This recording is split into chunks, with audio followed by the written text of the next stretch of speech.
बांग्लादेश के हिंदू भारत के हिंदुओं के भाई है कि नहीं है? हमारे रिश्तेदार है ना? तो बांग्लादेशी कीड़ों से मेरा संदेश है, अगर बांग्लादेश में हिंदू सुरक्षित नहीं है तो भारत में कोई बांग्लादेशी सुरक्षित रहना चाहिए क्या?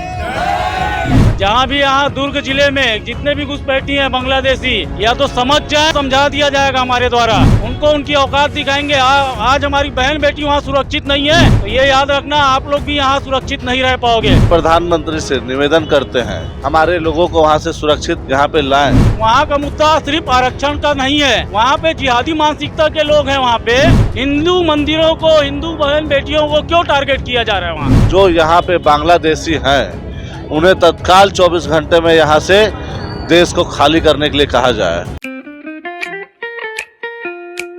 खुश है तो फिर खुशी मना ले, छोटा बड़ा केक मंगा ले, संगम में मिलता है बढ़िया केक, संगम में मिलता है बढ़िया केक।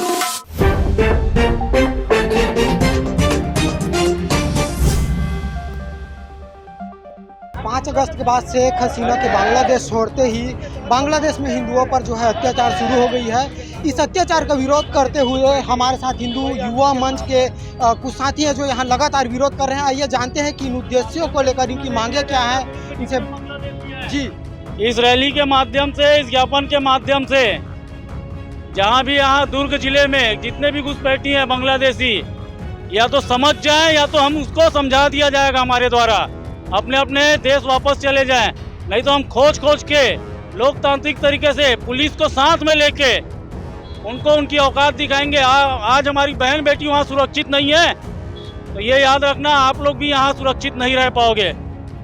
ये भारत देश है, लोकतांत्रिक तरीके से तुमको मार के भगाया जाएगा यहाँ से। भारत देश में जो है यहाँ सरकार के द्वारा हर बार जो है बांग्लादेश को सपोर्ट मिलते रहे, जिसके बाद भी वहाँ के द्वारा, उन लोगों के द्वारा इस तरह की कृत किया गया है। क्या इनमें क्या बात करना चाहते हैं? वहाँ मेरा ये कहना है, वो वहाँ का मुद्दा सिर्फ आरक्षण का नहीं है, वहाँ पे जिहादी मानसिकता के लोग हैं वहाँ पे। इस कारण से ये काम हुआ है।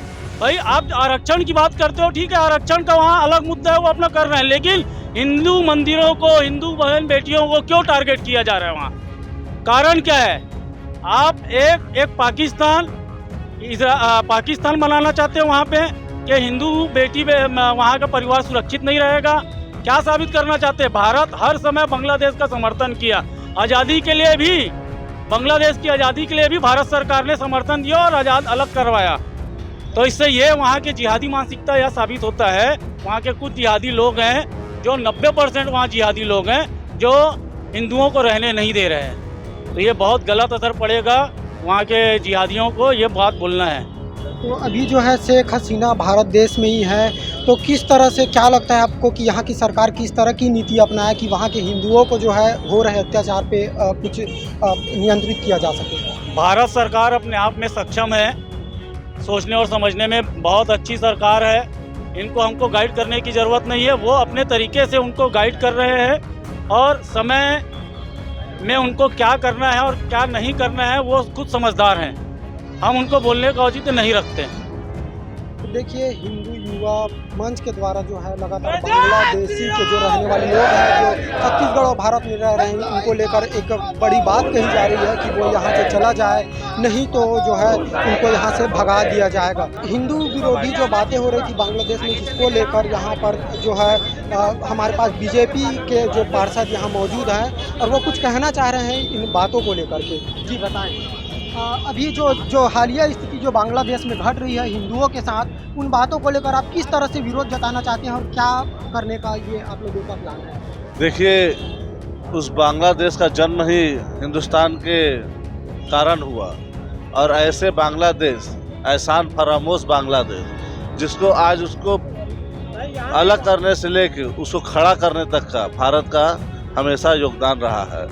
आज उसी भारतवासियों को वो पीड़ा पहुंचा रहे हैं। हम देश के प्रधानमंत्री से निवेदन करते हैं कि हमारे लोगों को वहाँ से सुरक्षित यहाँ पे लाएं और दूसरा, जो यहाँ पे बांग्लादेशी हैं उन्हें तत्काल 24 घंटे में यहाँ से देश को खाली करने के लिए कहा जाए। अगर वह नहीं करते हैं तो उन्हें चिन्हित करके इस देश से बाहर फेंक दिया जाए। तो एक बड़ा मामला ये भी होता है कि अगर वैसे लोग यहाँ मौजूद है तो उनका पहचान किस तरह से किया जाएगा और किस तरह से जो आगे की जो है रणनीति। आप एक डायलॉग सुने होंगे कि एक चप्पल भी मंदिर से चोरी हो जाए तो पुलिस उसे खोज निकालेगी, चाहेगी तो नहीं होगा। उसी तरीके से हर क्षेत्र में, हर थाना क्षेत्र में, हर पुलिस को पता है कि कौन कहाँ का है, कैसा है, क्या है। कहीं दिक्कतें नहीं है, दिक्कतें यही बस है कि हम बर्दाश्त करने की क्षमता रखते हैं। अब बहुत हुआ बर्दाश्त, अब हमें कार्रवाई करने की ज़रूरत है। तो देखिए, यह घूम फिर कर ये भी बात आता है कि क्या हमारे क्षेत्र में भी बांग्लादेशी हो सकते हैं या होंगे, तो किस तरह से पहचान करके उनको भगाया जा सकता है। मैंने अभी बताया आपको कि क्षेत्र की पुलिस, थाना क्षेत्र का पुलिस जानता है कि उनके क्षेत्र में कितने बांग्लादेशी, कितने पाकिस्तानी और कितने कौन रहते हैं। एक एक व्यक्ति का आइडेंटिटी रहती है थाने में। बिल्कुल आसान है उनको बाहर निकालना। अगर पुलिस नहीं कर पाएगी तो हमारे जैसे हिंदू संगठन है, हमारे जैसे जागरूक नागरिक है, वो बाहर निकाल देंगे।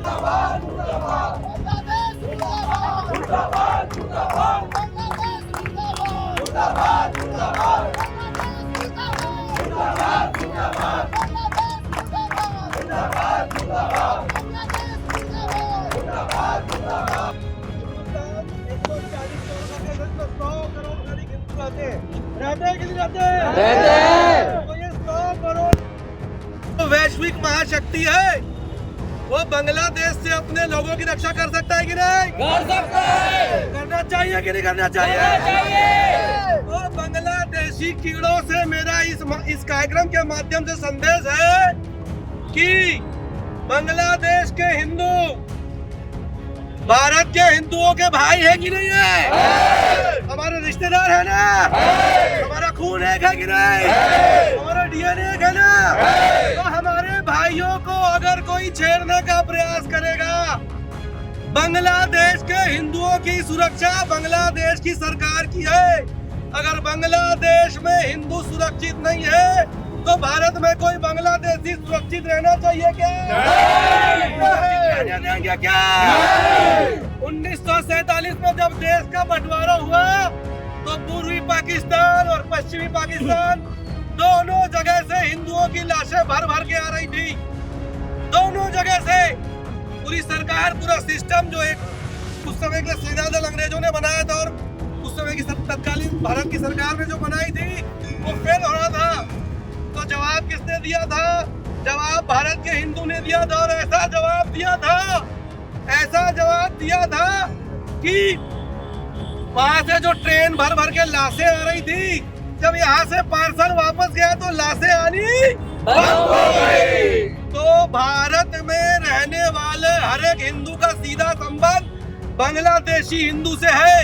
अगर बांग्लादेश में हिंदू सुरक्षित नहीं है तो भारत में कोई घुसपैठिया सुरक्षित रहना चाहिए क्या? नहीं। घुसपैठिया वैसे भी पिस्सू है, खटमल है, जो हमारे देश की अर्थव्यवस्था को चूस रहा है। अब हमारे संसाधनों को चूस रहा है।